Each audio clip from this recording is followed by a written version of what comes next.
اعوذ باللہ من الشیطان الرجیم بسم اللہ الرحمن الرحیم۔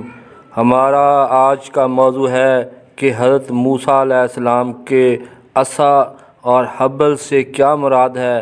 ویڈیو شروع ہونے سے پہلے ہمارے یوٹیوب چینل تشکیل جدید ٹی وی کو سبسکرائب کر دیں تاکہ قرآن سے جدید ترین ریسرچ آپ تک پہنچ سکے۔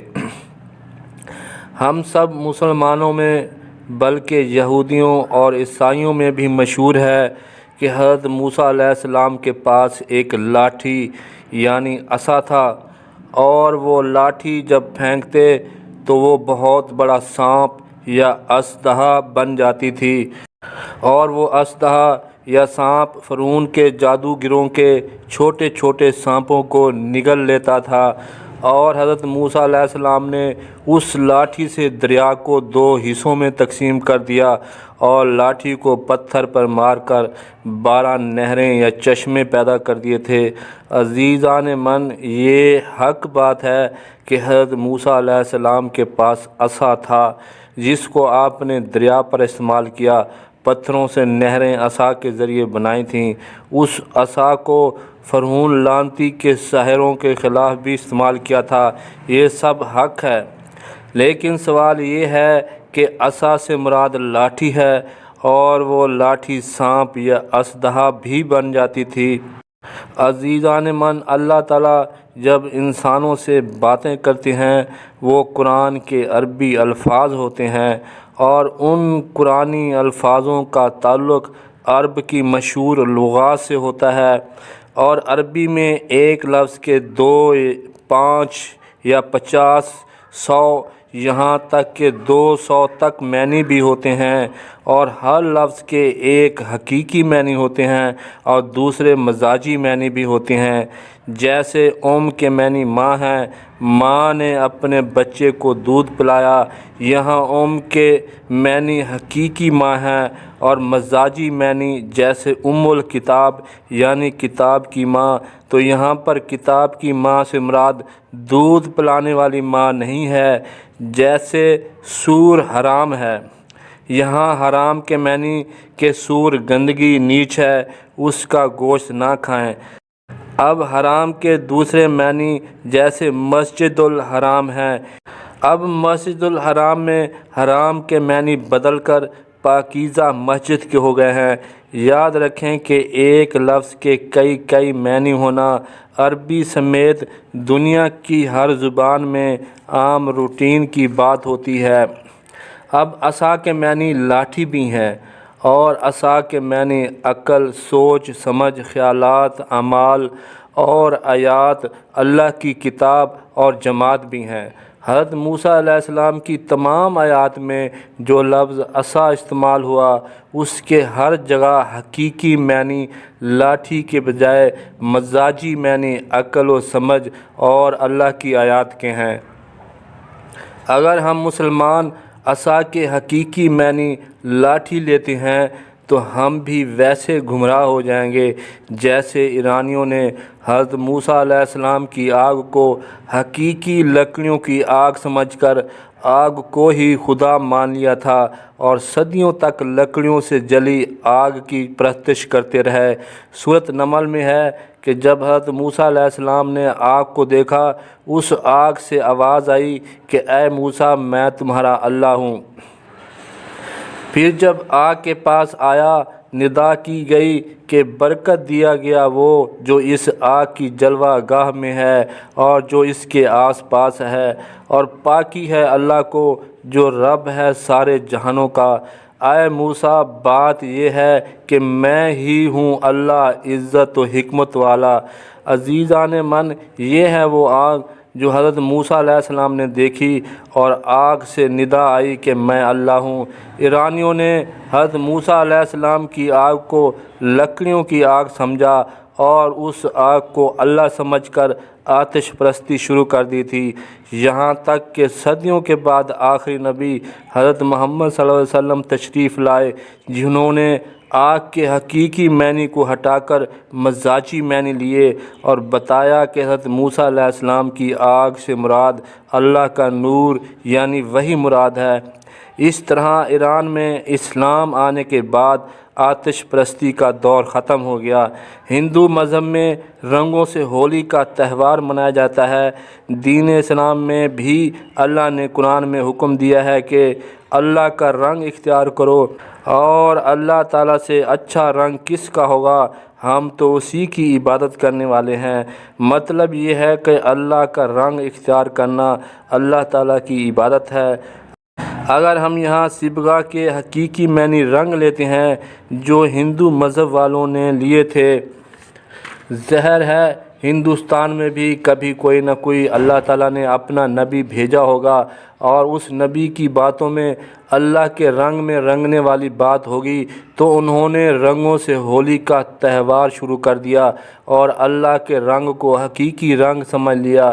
اگر ہم مسلمان بھی صبغۃ اللہ سے مراد حقیقی رنگ لیں تو پھر رنگوں کی ہولی درست قرار پائے گی، لیکن ہم سب مسلمانوں کو یہ معلوم ہے کہ اللہ کے رنگ سے مراد اللہ تعالیٰ کی آیات، باتیں یا اللہ کی کتاب مراد ہے، نہ کہ حقیقی رنگ ہے۔ یہودیوں نے بھی یہی لفظ کو غلط سمجھ کر اپنے بچوں کو پیلا رنگ چڑھاتے یا رنگتے ہیں۔ عزیزان من، آپ نے تاریخی حقائق سے دیکھا کہ ایک لفظ کا غلط مطلب لینے سے آتش پرستی اور رنگوں کی ہولی شروع کر دی گئی۔ بالکل اسی طرح ہم نے عصا کے معنی عقل کے بجائے لاٹھی اور حبل کے معنی سوچ و خیال کے بجائے رسی کر دیے اور دین کا بیڑا غرق کر دیا۔ اللہ تعالیٰ نے قرآن کی سورۃ آل عمران میں فرمایا، اور اللہ کی حبل رسی کو سب مل کر مضبوطی سے تھام لو اور فرقوں میں نہ بٹ جانا۔ اس آیت میں سارے مفسر حبل سے مراد اللہ کی کتاب، اللہ کی سوچ لیتے ہیں، لیکن حضرت موسیٰ علیہ السلام کی آیات میں حبل کو حقیقی رسی میں بدل دیتے ہیں تاکہ رسیاں سانپوں میں بدلیں اور جادوگروں کا کاروبار نشو و نما پائے اور جادوگروں کی اہمیت میں اضافہ ہو، ان کا کاروبار چلے۔ جب عصا لاٹھی بن گیا اور لاٹھی سانپ یا اژدہا بن گیا اور حبل سے رسی اور رسی سانپ بن گئی، تو پھر قرآن سے ثابت ہو گیا کہ جادو حق ہوتا ہے۔ صدیوں سے اور اب بھی پوری دنیا میں جادو ایک انڈسٹری ہے۔ مذہبی اور غیر مذہبی جادوگر پوری دنیا میں کھربوں روپے کماتے ہیں، جادو کے ذریعے لوگوں کو بے وقوف بناتے ہیں۔ پوری دنیا میں ہر مذہب میں جادو کو حقیقت سمجھا جاتا ہے۔ لوگ خواہ مخواہ ایک دوسرے کے جادو کی وجہ سے دشمن بن جاتے ہیں۔ عزیزان من، آپ نے دیکھا عصا جادو کی لاٹھی اور حبل جادو کی رسی بننے سے پوری دنیا کے لوگ اللہ تعالیٰ کے قانون سے ڈرنے کے بجائے جادوگروں سے تھر تھر کانپتے ہیں۔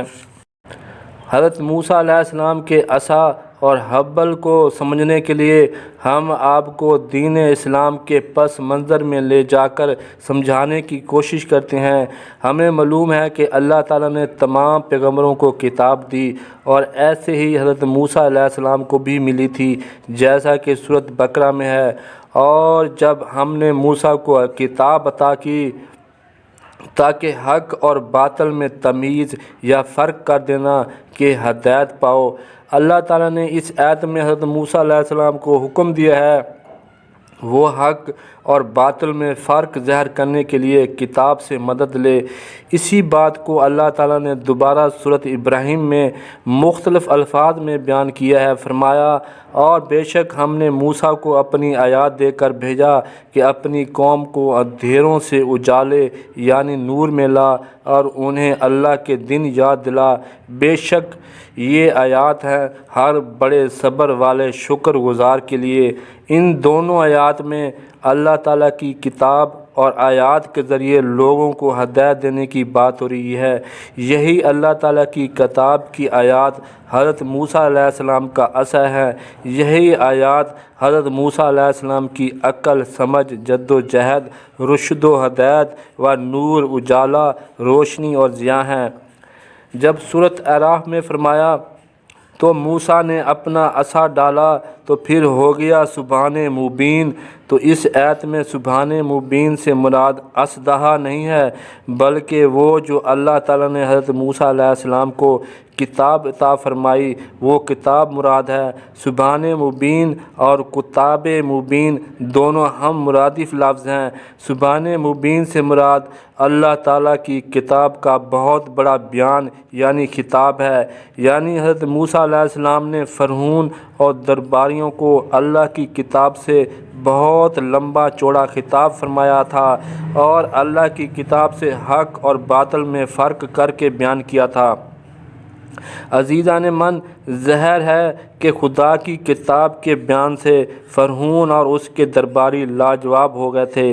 سب درباری بولے کہ حضرت موسیٰ علیہ السلام جھوٹ بول کر دھوکہ دینے والے عالم ہے۔ قوم فرعون کے سردار بولے، یہ تو ایک ساحر علیم یعنی جھوٹ بول کر دھوکہ دینے والا عالم ہے، تمہیں تمہارے ملک سے نکالنا چاہتا ہے، تمہارا کیا مشورہ ہے؟ فرعون اور اس کے درباریوں نے بھی اپنے مذہب کے تمام دھوکہ دینے والے عالموں کو طلب کر لیا، جیسا کہ سورۃ اعراف میں ہے۔ بولے، انہیں اور ان کے بھائی کو ٹھہراؤ اور شہروں میں لوگ جمع کرنے والے بھیج دے کہ تمام دھوکہ دینے والے عالم تیرے پاس لے آئیں۔ عزیزان من، پھر حضرت موسیٰ علیہ السلام اور فرعون کے درمیان فیصلہ یہ ہوا کہ ایک دن مقرر کرتے ہیں، اس دن سب لوگ اکٹھے ہوں گے اور حضرت موسیٰ علیہ السلام اور فرعون کے مذہبی علماء کے درمیان بہت بڑا مناظرہ ہوگا، جو سورۃ طٰہٰ میں بتایا ہے۔ موسیٰ نے کہا، تمہارا وعدہ میلے کے دن کا ہے اور یہ کہ لوگ دن چڑھے جمع کیے جائیں۔ جیسے اب بھی مختلف فرقوں کے علماء آپس میں مناظرے کرتے ہیں تو ہزاروں لوگ اکٹھے ہوتے ہیں، وقت مقرر پر ہر فرقے والے اپنے بڑے بڑے عالم بلاتے ہیں، بڑی تیاری کر کے آتے ہیں۔ ایسے ہی فرعون نے بھی اپنے علماء کو بڑی تیاری کے ساتھ اکٹھا کیا ہوا تھا اور بہت بڑا مناظرہ تھا۔ اب فرعون کے مذہبی عالم بھی اپنے اپنے عصا اور حبل ساتھ لائے تھے، یعنی فرعون کا ہر عالم اپنے مذہب کی جھوٹی کتاب اور حبل یعنی عقائد سوچ و سمجھ کے ساتھ آئے، جیسے اب بھی تمام فرقوں کے عالم اپنی کتابوں اور عقائد کے ساتھ مناظرے میں شامل ہوتے ہیں۔ جب مناظرہ شروع ہوا تو حضرت موسیٰ علیہ السلام نے فرمایا کہ پہلے تم اپنے عصا یعنی جھوٹی کتابیں اور مذہب اور اپنے حبل یعنی سوچ و عقائد کو بیان کرو، اور حضرت موسیٰ علیہ السلام نے ان کے عصاؤں اور حبلوں کو دھوکے کے خیالات کی کوشش فرمایا، جیسا کہ سورۃ طٰہٰ میں ہے۔ موسیٰ علیہ السلام نے کہا، تم ہی ڈالو یعنی بولو، تو جبھی ان کے حبال یعنی عقائد اور عصائیں یعنی مذہب اس کے خیال میں ان سب کو دھوکہ لگیں کہ وہ کوشش کر رہی ہیں۔ عزیزان من، اگر اللہ تعالیٰ اس مناظرے کو پورا بیان کرتے تو بہت بڑی کتاب بن جاتی، اس لیے اللہ تعالیٰ نے مختصر آیات میں مناظرے کو بیان کیا اور فرعون کے علماء کے مذہبی کتابوں کو عصاؤں سے اور ان کے عقائد و خیالات کو حبلوں کے لفظ سے بیان کیا ہے۔ پھر حضرت موسیٰ علیہ السلام نے اپنا عصا ڈالا، یعنی اللہ تعالیٰ نے جو کتاب اور اس کی آیات دی تھیں ان کو فرعون اور اس کے مذہبی علماء کے سامنے بیان کیا تھا۔ فرمایا، اور ہم نے موسیٰ کو وحی کی کہ اپنا عصا ڈال یعنی اللہ کی آیات بیان کر، تو ناگہاں ان کی بناوٹوں یعنی جھوٹی باتوں کو نگلنے لگا۔ ظاہر ہے مناظرے میں جیت خدا کے پیغمبر کی ہونی تھی، کیونکہ مسلسل اللہ تعالیٰ کی وحی آ رہی تھی، تو اس طرح حق ثابت ہوا۔ فرمایا، تو حق ثابت ہوا اور ان کا کام باطل ہوا، تو یہاں وہ مغلوب ہوئے اور ذلیل ہو کر پلٹے۔ عزیزان من، آپ کو اچھی طرح معلوم ہو گیا ہے کہ حضرت موسیٰ علیہ السلام کے عصا سے مراد اللہ تعالیٰ کی کتاب اور آیات اور عقل و سمجھ ہے، اور فرعون کے علماء کے عصا سے مراد ان کے جھوٹے مذہب اور حبل سے جھوٹے عقائد و خیالات و سوچیں مراد ہیں۔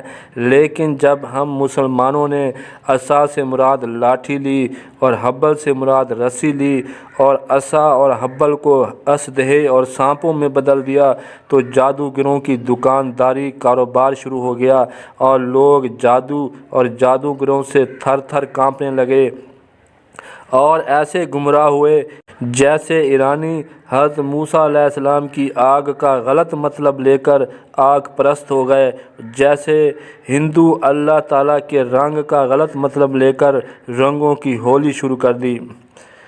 آخر میں ہمارے یوٹیوب چینل تشکیل جدید ٹی وی کو سبسکرائب کریں، ویڈیو کو لائک کریں۔ شکریہ، خدا حافظ۔